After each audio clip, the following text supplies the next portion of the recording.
Okay children, మొక్కల botany first year Telugu medium మనం చూసినట్లయితే ఇక్కడ మొక్కల యొక్క విజ్ఞానం మరియు వృక్షశాస్త్రం, science of plants botany, science of plants botany, మొక్కల యొక్క విజ్ఞానం వృక్షశాస్త్రం. మరి నిన్నటి వరకు మనం చూసినట్లయితే రెండవ చాప్టర్ జీవశాస్త్ర వర్గీకరణ కంప్లీట్ అయిపోయింది. 5 రాజ్యాల వర్గీకరణలో ముఖ్యంగా మొనీరా, ప్రొటిస్టా, ఫంగి, ప్లాంటే, అనిమేలియా.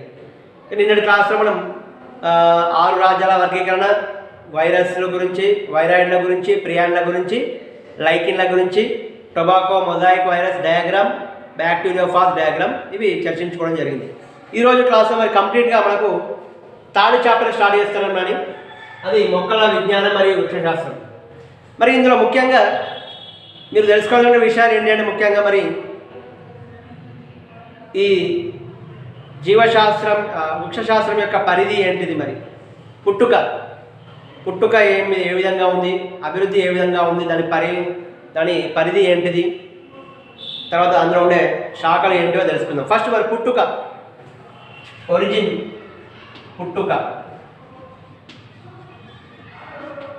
చూసినట్లయితే మరి ఇక్కడ జీవశాస్త్రం అంటే ఏమిటి, మరి వృక్షశాస్త్రం అంటే ఏమిటి? అసలు జీవశాస్త్రం అంటే ఏమిటి అంటే జీవుల గురించి అధ్యయనం చేసే శాస్త్రాన్ని జీవశాస్త్రం అంటారు. జీవుల గురించి అధ్యయనం చేసే శాస్త్రం,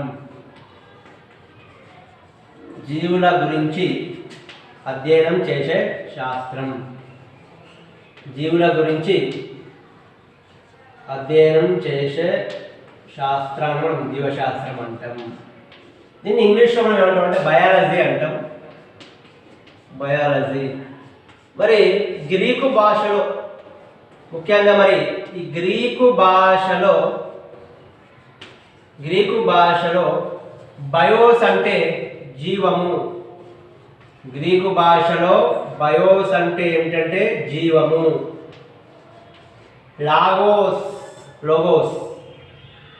లోగోస్ అంటే ఏంటంటే శాస్త్రము. ఈ విధంగా గ్రీకు భాషలైనటువంటి బయోస్ మరియు లోగోస్ అనేటటువంటి ఈ 2 గ్రీకు పదాల నుంచి వచ్చింది మనకు జీవశాస్త్రం, బయాలజీ. బయోస్ గ్రీకు భాషలో బయోస్ అంటే జీవం, లోగోస్ అంటే శాస్త్రం. మరి వృక్షశాస్త్రం చూసినట్లయితే మరి ఈ వృక్షశాస్త్రానికి గ్రీకు పదాలు ఏంటివి? ముఖ్యంగా బోస్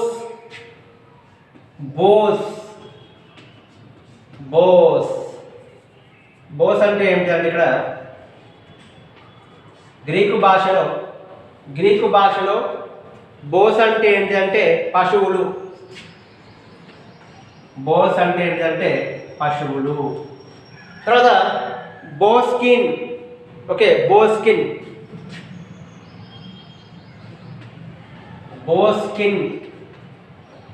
అంటే మరి బోస్కిన్ అంటే ఏంటి?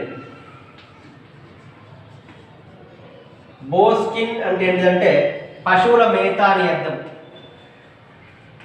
బోస్కిన్ అంటే పశువుల మేత. ఈ బోస్కిన్ అనే పదం నుంచి బాటెన్ అనే పదం వచ్చింది. బాటెన్, ఈ బాటన్ అనే పదం మనం ఈ మధ్య మనం విరిగా వాడేటటువంటి బాటనీగా మారిపోయింది. బాటన్ అనే పదం బాటనీగా మారిపోయింది. బాటనీగా మారిపోయింది. ఇవి గ్రీకు పదాలు. బాటనీ అంటే వృక్షశాస్త్రంలో ఉన్నటువంటి గ్రీకు పదాలు. బోస్ అంటే పశువులని, బోస్కిన్ అంటే పశువుల యొక్క మేత అని. ఈ బోస్కిన్ నుంచి బాటన్ అనే పదం వచ్చింది. ఈ బాటన్ అనేది మనం విరిగా వాడే బాటనీగా మారిపోయింది. బాటనీ ఈ గ్రీకు పదాల గురించి మీరు గుర్తుంచుకోండి. ఇదంతా పుట్టుక, జీవశాస్త్రం యొక్క పుట్టుక గురించి ఇది మనకు సంక్షిప్త సమాచారం.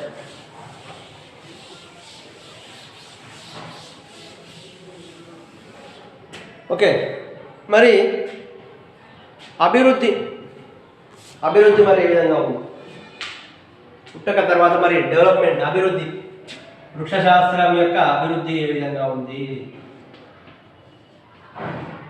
వృక్షశాస్త్రం యొక్క అభివృద్ధి. ఓకే, అభివృద్ధి మరి ఏ విధంగా ఉంది, వృక్షశాస్త్రం యొక్క అభివృద్ధి అనేది ఏ విధంగా ఉంది మరి అంటే రకరకాలైనటువంటి శాస్త్రవేత్తలు మనకు రకరకాల సమాచారాన్ని మనకు వాళ్ళు అందించడం జరిగింది ఇక్కడ.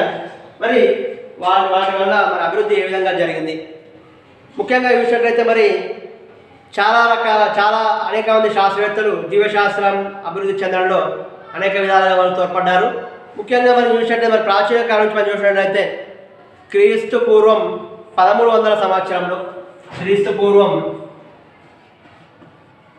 1300 సంవత్సరంలో కాలం లోపల క్రీస్తు పూర్వం 1300 సంవత్సరంలో ఆ కాలం లోపల ముఖ్యంగా పరాశర అనే శాస్త్రవేత్త క్రీస్తు పూర్వం 100 సంవత్సరాల్లో పరాశర ఈ పరాశర అనేటువంటి శాస్త్రవేత్త ఇతడు రచించినటువంటి గ్రంథం ఏంటంటే కృషి పరాశరం. ఇది చాలా పురాతనమైనటువంటి book, oldest book for agriculture. ఇది వ్యవసాయానికి సంబంధించినటువంటి పురాతన గ్రంథం. కృషి పరాశరం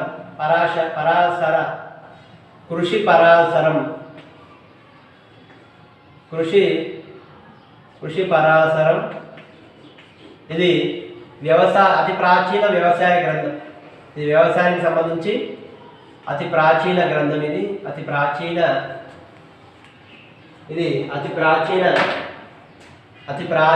వ్యవసాయ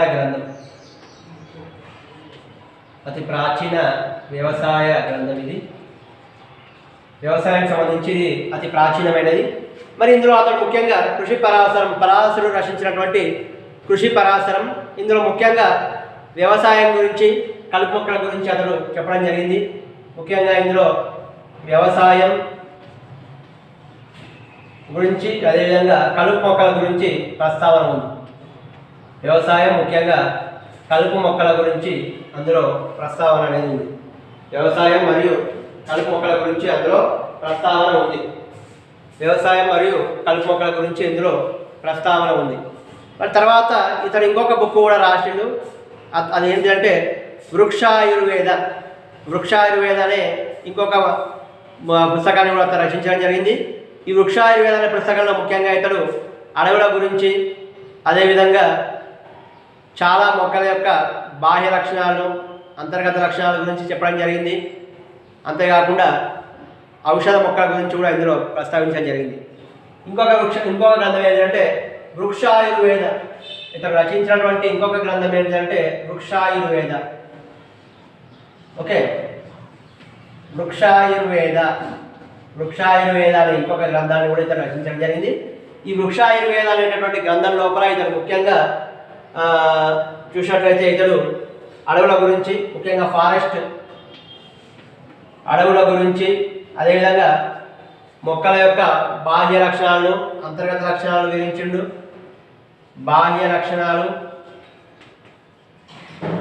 ముఖ్యంగా బాహ్య లక్షణాలు, అంతర లక్షణాల గురించి వివరించిండు. ముఖ్యంగా ఔషధ మొక్కల గురించి ఇతను ప్రస్తావించడం జరిగింది. అతడు ఇందులో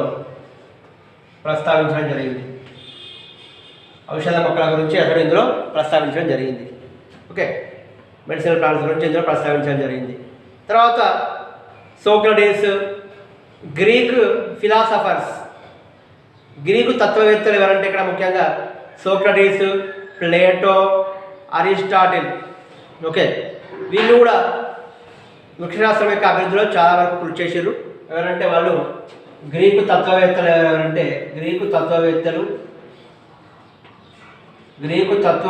ఎవరంటే ముఖ్యంగా అరిస్టాటిల్ గురించి చెప్పుకోవాలి.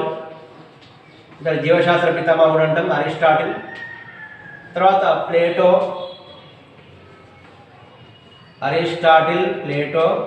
తర్వాత సోక్రటీస్ వీళ్ళందరూ కూడా గ్రీకు తత్వవేత్తలుగా చెప్పుకోవచ్చు. వీళ్ళు కూడా వృక్షశాస్త్రం యొక్క అభివృద్ధిలో చాలా వరకు కృషి చేయడం జరిగింది. ముఖ్యంగా అరిస్టాటిల్ జీవశాస్త్ర పితామహుడుగా పరిగణించడం జరుగుతుంది. తర్వాత థియోఫ్రాస్టస్ వృక్షశాస్త్ర ఫాదర్ ఆఫ్ బాటనీ, అరిస్టాటిల్ ఏమో ఫాదర్ ఆఫ్ బయాలజీ. థియోఫ్రాస్టస్ తర్వాత ఎవరంటే నాని థియోప్రాస్టస్.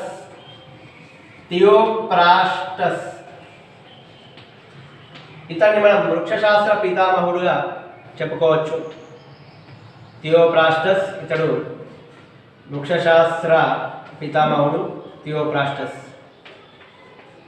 ఈ థియోప్రాస్టస్ వృక్షశాస్త్ర పితామహుడు. ఇతడు ముఖ్యంగా హిస్టోరియా ప్లాంటారం అనే గ్రంథాన్ని రచించుండు. అందులో ముఖ్యంగా 500 మొక్కల యొక్క అంతర్గత బాహ్య లక్షణాల గురించి వివరించడం జరిగింది. థియోప్రాస్టస్ ఇతడు రచించిన గ్రంథం ఏంటంటే హిస్టోరియా ప్లాంటారం. హిస్టోరియా ప్లాంటారం అనే గ్రంథం లోపల ముఖ్యంగా 500 మొక్కల యొక్క బాహ్య అంతర్గత లక్షణాలను అతడు వివరించడం జరిగింది. ఎవరు? థియోప్రాస్టస్. ఇతడు వృక్షశాస్త్ర పితామహుడు. ఇతడు హిస్టోరియా ప్లాంటారం అనేటటువంటి గ్రంథం లోపల 500 మొక్కల యొక్క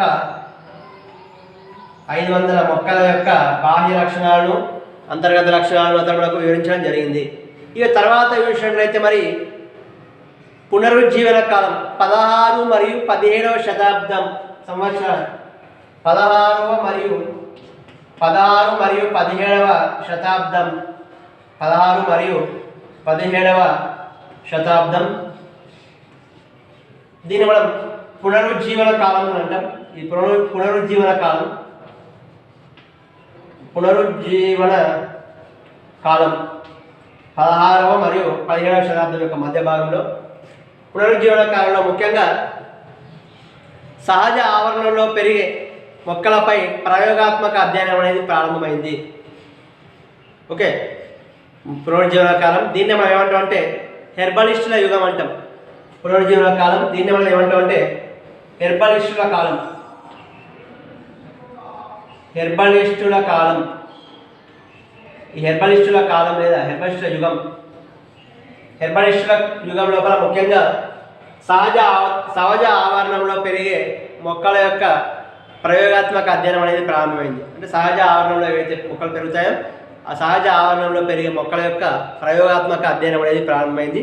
ముఖ్యంగా 16 మరియు 17వ శతాబ్దం యొక్క మధ్యకాలంలో ముఖ్యంగా దాని పునరుజ్జీవన కాలం లేదా హెర్బలిస్టుల యుగం అంటాం. మరి ఈ కాలంలో వీళ్ళు కొన్ని గ్రంథాలను రచించారు. వాటిని హెర్బల్స్ అంటాం. ఈ హెర్బల్స్ అనే గ్రంథాలు వాళ్ళు రచించి ఈ హెర్బల్స్ అనే గ్రంథంలో ముఖ్యంగా ఔషధ మొక్కల గురించి ప్రస్తావించడం జరిగింది. హెర్బల్స్ అనేటటువంటి గ్రంథం లోపల వీరు రచించినటువంటి గ్రంథాలు ఈ హెర్బలిస్టుల కాలంలో వాళ్ళు రచించినటువంటి గ్రంథాన్ని హెర్బల్స్ అంటాం. అందులో వీళ్ళు ముఖ్యంగా ఔషధ మొక్కల గురించి ప్రస్తావించడం జరిగింది. ఇక తర్వాత గాస్పర్డ్ బాహిన్ ఇతడు మొట్టమొదటిసారిగా మనకు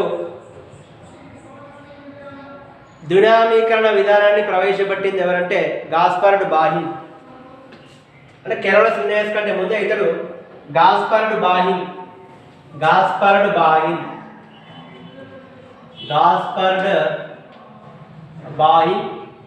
ఇతడు ముఖ్యంగా ద్వినామీకరణ విధానాన్ని ప్రవేశపెట్టిండు.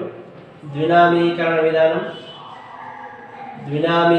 విధానం ప్రవేశపెట్టిండు. ఇతను ముఖ్యంగా 6000 మొక్కలను గుర్తించి వర్ణించడం జరిగింది. ముఖ్యంగా ఇతడు 6000 మొక్కలను గుర్తించి వాటిని వర్ణించడం జరిగింది. మరి ఇతను ముఖ్యంగా దినామీకరణ విధానాన్ని ప్రవేశపెట్టడం జరిగింది. మరి దినామీకరణ విధానం అంటే ఏంటంటే ముఖ్యంగా ప్రతి జీవిని 2 పేర్లతో పిలిచే విధానాన్ని దినామీకరణ విధానం అంటాం. అంటే ప్రతి ఒక్క జీవి పేరులో 2 పదాలు ఉంటాయి. ఈ మొదటి పదం అనేది ప్రజాతికి సంబంధించింది, రెండవ పదం అనేది జాతికి సంబంధించింది. ఈ విధంగా జాతి ప్రజాతులతో కూడినటువంటి విధానాన్ని మనం శాస్త్రీయనామం అంటాం. ఈ విధంగా ప్రతి ఒక్క జీవికి ఒక శాస్త్రీయనామాన్ని ఇవ్వడం జరిగింది. ఇది మన దినామీకరణ విధానంగా చెప్పుకోవచ్చు. ఓకే, మరి దీన్ని మనకు గాస్పర్డ్ బాహిన్ మొదటగా 6000 మొక్కలను గుర్తించి అతను వర్గీకరించడం జరిగింది. తర్వాత రాబర్ట్ హుక్ అనే శాస్త్రవేత్త.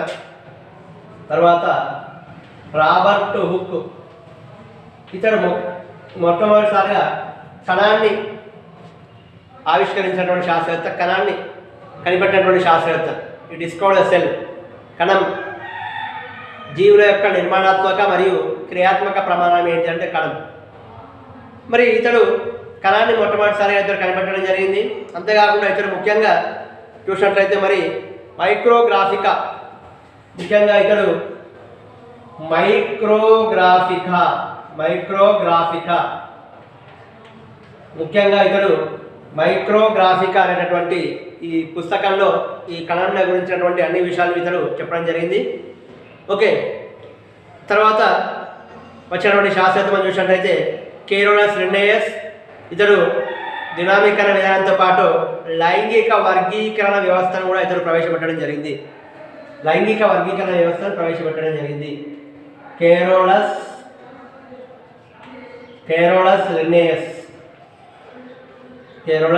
ఇతడు లైంగిక వర్గీకరణ విధానాన్ని కూడా ప్రవేశపెట్టడం జరిగింది.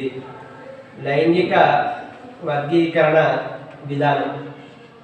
ఈ లైంగిక వర్గీకరణ విధానాన్ని మనకు ప్రవేశపెట్టింది ఎవరు అంటే కేరోలస్ లిన్నేయస్గా మనం చెప్పుకోవచ్చు. మరి ముఖ్యంగా ఇతడు దీంతో పాటు స్టీఫెన్ హేల్స్, జోసెఫ్ ప్రిస్ట్లీ మనకు తెలుసు, గండజాడి ప్రయోగాలను నిర్వహించి ఆక్సిజన్ మరియు కార్బన్ డైఆక్సైడ్ యొక్క ఆవశ్యకతను మనం చెప్పడం జరిగింది. స్టీఫెన్ హేల్స్ ముఖ్యంగా మొక్కలకు వాటర్ మరి నీరు ఏ విధంగా సరఫరా అవుతుంది, కణజాలాలు ఏ విధంగా సరఫరా అవుతాయి, దారు ద్వారా, పోషక కణజాల ద్వారా చెప్పడం జరిగింది. దాని తర్వాత గ్రీగర్ జాన్ మెండల్. ఓకే, జన్యుశాస్త్ర పితామహుడు అంటాం మనం ఇతను. Gregor Johann Mendel. ఇతడు ముఖ్యంగా అనువంశిక సూత్రాలను ప్రవేశపెట్టడం జరిగింది. అనువంశికతను గురించి చెప్పడం జరిగింది. మెండల్ అనువంశిక సూత్రాలను ఇతడు ప్రవేశపెట్టడం జరిగింది. ముఖ్యంగా ఇతడు బఠానీ మొక్కలపై జరిపిన ప్రయోగాలు చెప్పుకోవచ్చు. ఇతన్ని మనం జన్యుశాస్త్ర పితామహుడు అంటాం.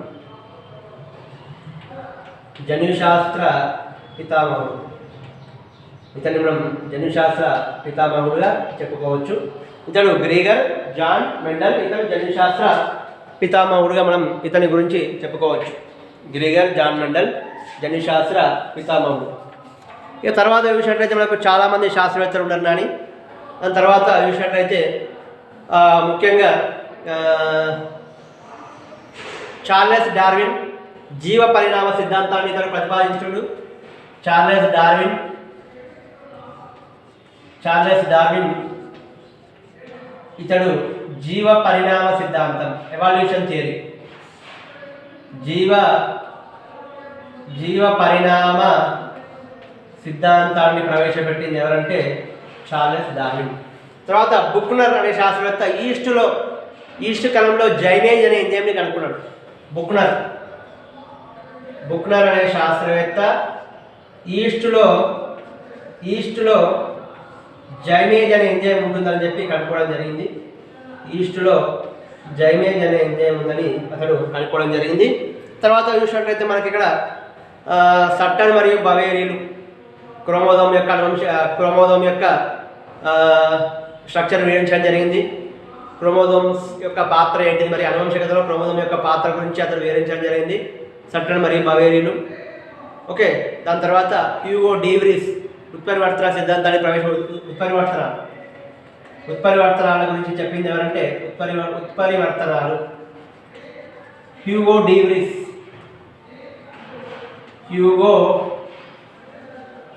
డీవ్రీస్ ఇతడు ఉత్పరివర్తనాల గురించి మనకు వివరించడం జరిగింది. దాని తర్వాత వాట్సన్ మరియు క్విక్ డిఎన్ఏ ద్వికుండలి రూపాన్ని కలిగి ఉంటుందని, డిఎన్ఏ యొక్క రూపాన్ని గురించి మనకు వివరించింది ఎవరంటే వాట్సన్ మరియు క్రిక్. డిఎన్ఏ అనేది ఒక డబుల్ హెలిక్స్ ద్వికుండలి రూపాన్ని కలిగి ఉంటుందని మనకు చెప్పిన వారు ఎవరంటే వాట్సన్ మరియు క్రిక్. తర్వాత ముఖ్యంగా మరి ఎఫ్డబ్ల్యూ వెంట్ అనే శాస్త్రవేత్త ఆక్సిజన్ అని కనిపెట్టిండు. ఎఫ్డబ్ల్యూ వెంట్ అనే శాస్త్రవేత్త ఆక్సిజన్ అని కనిపెట్టిండు. ఓకే, ఎఫ్డబ్ల్యూ వెంట్ ఆక్సిజన్ అని కనిపెట్టిండు. ముఖ్యంగా ఆర్టిఫిషియల్ కృత్రిమ జన్యువును కనిపెట్టింది హరగోవింద్ ఖురానా అనే శాస్త్రవేత్త కృత్రిమ జన్యువును కనిపెట్టిండు. తర్వాత పంచానన్ మహేశ్వరి అనే శాస్త్రవేత్త పరిస్థానిక ఫలదీకరణాన్ని కనిపెట్టడం జరిగింది. తర్వాత క్రెబ్స్ వలయాన్ని కనిపెట్టింది హెన్స్ క్రెబ్స్ అని.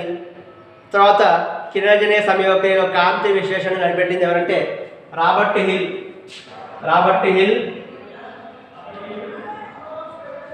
హిల్ కిరణజన్య సంయోగక్రియలో కాంతి విశ్లేషణ, ఫోటోలైసిస్. కిరణజన్య సంయోగక్రియలో కాంతి విశ్లేషణ మనకు కనిపెట్టింది ఎవరంటే రాబర్ట్ హిల్. ఇతడు కిరణజన్య సంయోగక్రియలో నీటి కాంతి విశ్లేషణ గురించి మనకు చెప్పడం జరిగింది. ఓకే, ఇలా చాలామంది శాస్త్రవేత్తలు మెల్విన్ కాల్విన్ అని, తర్వాత హార్చ్ స్ట్రాక్ అని, C4 వలయాన్ని వీళ్ళు కనిపెట్టడం జరిగింది. ఈ విధంగా మనకు చాలామంది శాస్త్రవేత్తలు జీవశాస్త్రం యొక్క అభివృద్ధిలో మనకు చాలా విధాలుగా మనకు కృషి చేయడం జరిగింది. ఇదంతా కూడా జీవశాస్త్రం యొక్క అభివృద్ధి కింద మనం చెప్పుకోవచ్చు. ఇవన్నీ వీళ్ళందరూ శాస్త్రవేత్తల యొక్క కృషి ఫలితంగా జీవశాస్త్రం అనేది అభివృద్ధి చెందిందని చెప్పుకోవచ్చు. ఇక రేపటి క్లాస్లో జీవశాస్త్రం యొక్క పరిధి ఏ విధంగా ఉంది, జీవశాస్త్రంలో ఉండే ముఖ్యమైనటువంటి మరి బ్రాంచెస్, శాఖలు ఏంటివో రేపటి క్లాస్లో చర్చించుకుందాం. Okay, thank you children. ఇది జీవశాస్త్రం యొక్క అభివృద్ధి. ఓకే.